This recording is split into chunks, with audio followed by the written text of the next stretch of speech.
আমাদের এই যে স্কুটার ভাইও গাধা, আর যে জেল তেল যে জিতছে সেও গাধা। দেখেন কতটুকু তেল ফালাইলো। মানে দিব একটু দেখে দিব না যে যাচ্ছে কিনা। ভাই সমস্যা নাই, যান। প্রথমবার? ও আচ্ছা আচ্ছা,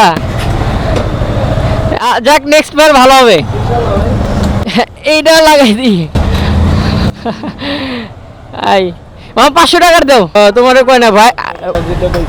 হ্যাঁ 500 দিছাও, তাইলে তো আরও পরে নাই।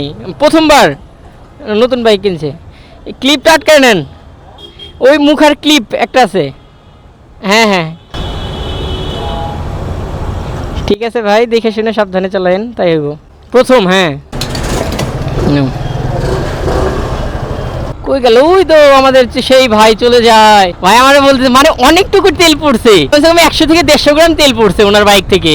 মানে উনি ওনাকে বলছে যে ভাই আমাকে 500 টাকার তেল দিবেন, উনি তো দিতেইছে, উনি তো আর দেখতেছে না কতটুকু যাচ্ছে, উনি তো 500 টাকাই দিচ্ছে। এখন তেল পরে মনে করেন যে সাফ। আমারে বলতেছে ভাই ফার্স্ট টাইম তো, ভাই মনে রাইডও করতেছে ফার্স্ট টাইম। যাই ভাই সুন্দর লাগতেছে। যাক আমরা বাসা দিয়ে চলে যাই।